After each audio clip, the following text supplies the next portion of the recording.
Jon to'g'ri bir kerak bo'lsa shunga bersammi, men kessam mayli deyman-da. 7 yildan beri ana tuzatib beramiz, mana tuzatib beramiz bilan mana shu kun shunga kelyapmiz-da. Oxiri borib doktor jigarni davolamadi, qo'rqdi-da, meni chaqirib turayapti. Tog'a ha bo'lmaysiz, harakatingizni qiling. Xohlasangiz Hindistonga boring, pulingiz bo'lsa. Xohlamasangiz endi bu oxirgi patrul. Biz har zo'rlik bilan jigarga nima qilaversa, nagusga kelyapti. Bola chaqasi ikkita bolasi hozir ishlayapti ular. Topish kerak, u yertaga yana unga dori ketadi-da. Siz shu betobli paytlarida qanaqa achinasiz? Farzandingiz o'laroq Jahongir akamga yuragingiz achiydimi? Achiydi. Bola zo'rda. Bola zo'rda nima qilaylik deb.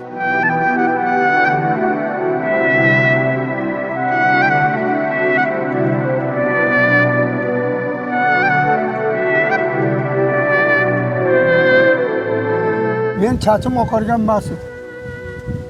Mana shu aytyapman, mana shu bolani tashishda majburiyatda mana shu kafirim ekamiz uxlamay taqatiramda o'tirib. Qani endi shu jon to'g'ri bir kerak bo'lsa shunga bersammi, men kessam mayli deyman-da. Xuddi shu darajaga ko'targan odam zot.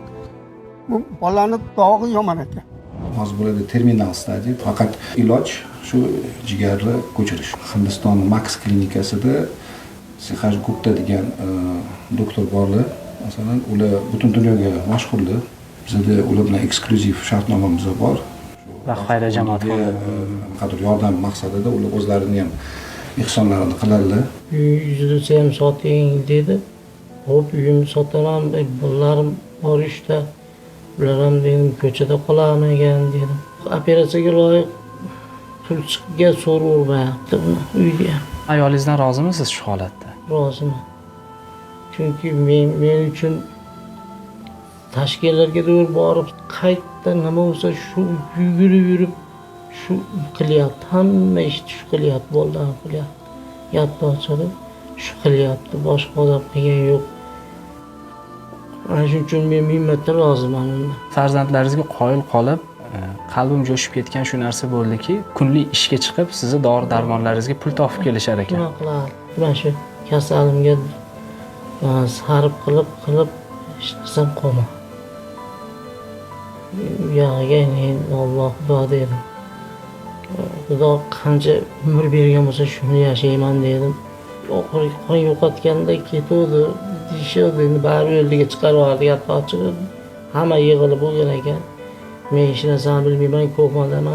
Allohga nimani so'rab, nimalarni tilab duo qilgan bo'lardingiz? Bolalarimni baxti kamolini ko'ray. Shu otamni, onamlarni hojiga jo'natgan bo'lardim. Mana shu men sababli borisholmayapti. Umraga bo'lsa ham jo'natgan bo'lardim. Biz juda ko'p yetim qolgan farzandlarni xonadonlariga boramiz.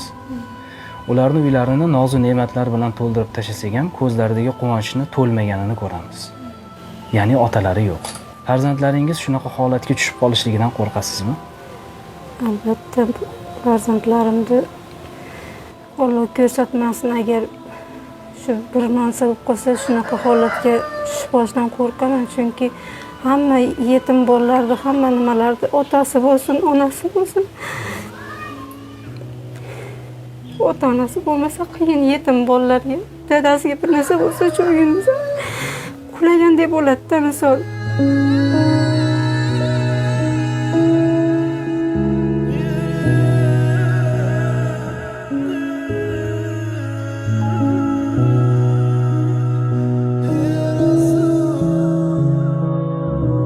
Yetim bolajonlarning uyiga kirsak, ular otasi yo'qligini bilib yashashadi-da. Lekin bu ikkita farzandlari otasi o'lishini bilib yashayapti-da.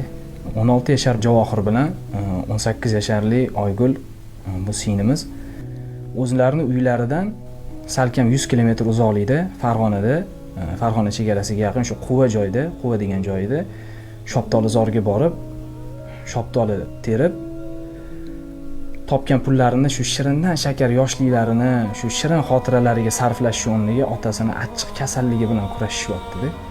Dori-darmon tashishyapti. Qaysidir ma'noda bu narsa meni o'zimga ham tanishdi. onam rahmatli 20 yil betob bo'lganlarda